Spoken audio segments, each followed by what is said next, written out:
sort of a funny thing that goes on in with living. You have this internal self, just relatively is like at rest. It's relatively peaceful at rest, kind of just living, feeling joy, feeling centered, feeling okay, content. And then you have this other part of you that's constantly swinging back and forth between seeking pleasure, avoiding pain, seeking pleasure, avoiding pain, wherever it happens to be, whether it happens at something really basic like feeling too hot, feeling too cold, feeling too hungry, feeling too thirsty, feeling full, feeling, oh, I can't eat another bite, to, oh, I'm really hungry, I got to find something, to, I'm terribly lonely, I have to fix something, I'm all alone in my life, I better find somebody and spend time with somebody. These things come and go, they break, whatever. And all the while, there's this beautiful, radiant, divine being of light that resides within you that we very seldom ever take time to notice or even appreciate or spend time with, the kind of a genuine you, because we're so caught up in this dance between having and wanting and having. And what happens is, say you just ate a really big meal, you're hungry, I can't wait to eat, I'm starving, and you get this great big meal, and you dig in, you eat, you're so full now, you're so full, you can't eat another bite. The idea of needing food vanishes from you, and you're no longer putting energy into that search, and you have this sense of fullness, and then that pendulum releases and it swings back, but it's been held so high by your energy that it swings all the way back to the negative side, missing the middle altogether. Briefly, you have this moment of realization that I'm not really hungry, I'm not full, I'm all right. And then it quickly makes its way back, because we kind of fear, oh, what if we don't have another meal? We better get ready to start hunting this thing again. And it happens with everything. It happens with your emotional well-being. It happens with psychological constructs we have. It has with thoughts. It has with sleeping. I'm so exhausted. I wish I could go to bed, but I have this thing I have to do this thing. You force. Then you relax and you really try to find sleep as if you have to look for it, and you hunt for it and you say, I have to go to sleep. And you make it sort of a hunt, this desire of suffering because I have to go to sleep, rather than just, giving in to your tiredness and falling asleep. It's a wicked, crazy game that we've trained ourselves to play that isn't the only way you can live. You can always strive. And it's not even striving, it's a bad word to use because it sounds like you're trying. And it's actually the opposite of that. If you try to get the thing to end in the middle, the pendulums keep bouncing back and forth because you're trying to keep them there. The only way to get them to stop swinging is just to let it go, let it swing, let it do its thing. And then by being mindful and by being kind of a centered, breathing quietly, you can get it to kind of settle down in and of its own accord, and it just kind of like settles. And then it begins to feel odd when it's off. It feels odd when it's requiring energy to move it, because you have to kind of push it up the hill. These things don't just fly around by themselves. Some people can push them on you, like press your buttons and get them to fly around. But for the most part, you have to put energy into these things to have them go. You're not just an angry person. You feed it fire. You push that pendulum up and you hold it and you hold your anger for as long as you can. And then when you're exhausted, it comes off and flies to the other side. And then you just like this exhausted, tired, can't accomplish anything feeling until you can bring it back. But in the middle, that people are so afraid of, they're so afraid of just being okay. When someone says, how you doing? And you go, I'm all right. People look at that as a negative thing, when really all right is what you kind of want to be. You don't want to be off balance. You don't want to be hungry, thirsty, hot, cold, tired, exhausted, energetic, too much. You want to be there. And it's not a scary place to be. People say that if you sit and do nothing in a meditative kind of a thing, you're wasting time, or you're not being genuine, or what a waste, you should be attending to something. When in reality, when you're in that mindset, when you're in that state, you're becoming kind of one back with your original nature. It's a place of a non-material connection to the world, to the universe. It's not words. It's not driven by a to-do list. It's not driven by an ego that says, I this, I that.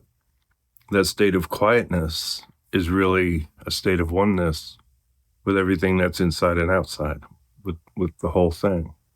You're like sort of like a cloud that's just kind of moving through the sky. You're not really pushing it anywhere. It's just floating about on its energy.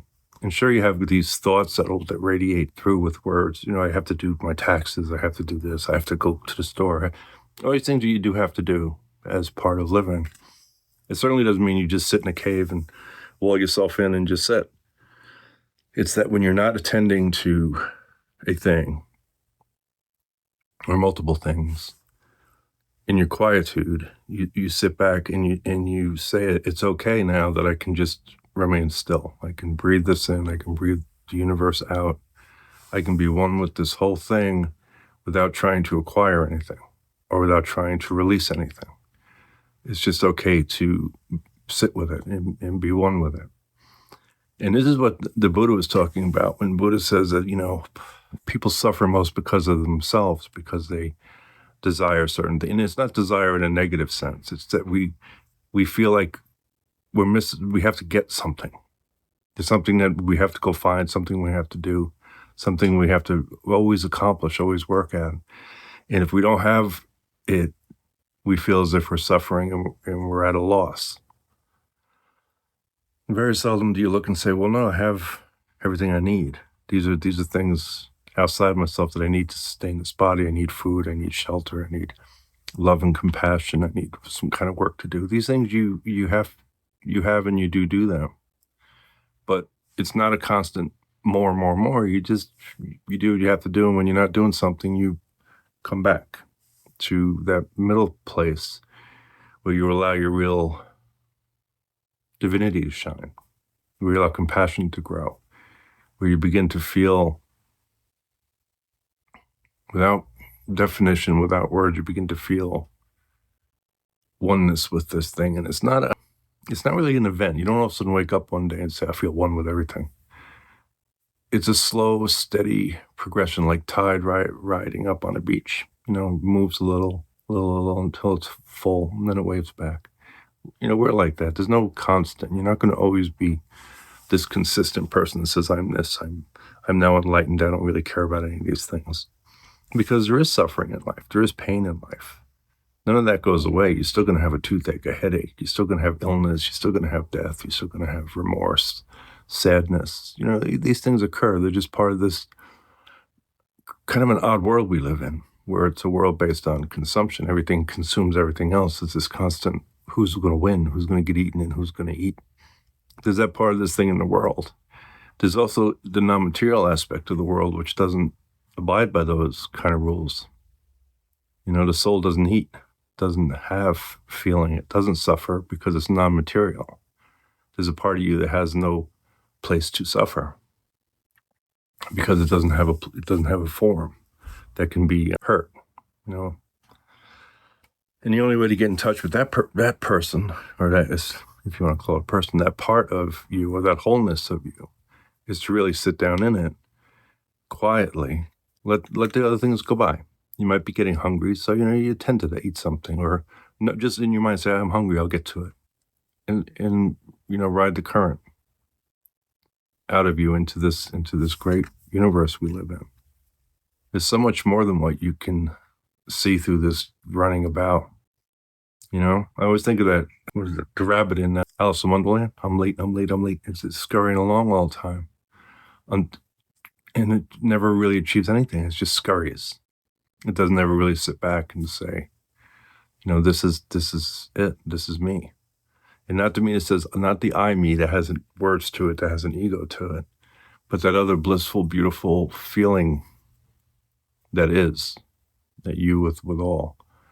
And I think another thing people fear about the middle is they feel that if you really quieted your mind and you had no thoughts, it would mean that not only are you not doing a thing, that you are no thing. And they confuse that with being like an annihilation, that you won't exist. This person that you are won't exist. And the person that you think you are, only exists through the ego that uses these words to describe this thing that you are. There's another you that predates all those things. There's a spark of you that's from the universe that transcends all time, that doesn't have an I because there's nothing to define. But it's not annihilation. It's not darkness. It's not that. It's really being one with this void of potential universe thing that we all are. We're all part of this one giant thing, that's too big to name, it's too big to understand. And it's ruled by, if it's gods that you cannot understand because they're non-material. And it's very hard to describe a non-material thing using material words. But that's like another worry. If you get thinking about that, you're going to start chasing that around. Try to figure out where that is. How do you find it? How do I find it? How do I find this thing that doesn't have a thing? Don't worry about it. It matters. It doesn't matter one way or the other. It just is.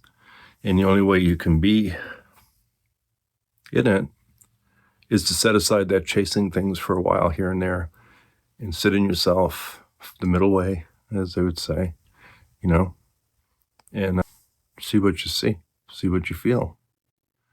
And let me know what comes up. I'd love to hear your thoughts. Love to hear where you're going with these things. It's a journey. No one can tell you. No one can give you a shortcut. No one can describe it. No one can tell you it. The only way to do it is to do it. Anyway, I hope you give it a shot, and I really would love to hear from you. So if you can, just click on that yes button and subscribe if you'd like. I'll post more things. You can also kind of visit on YouTube. You can go to Stumbling Down the Path, or you can go to Scott Goring on YouTube. And really love to hear from you. Okay, thank you.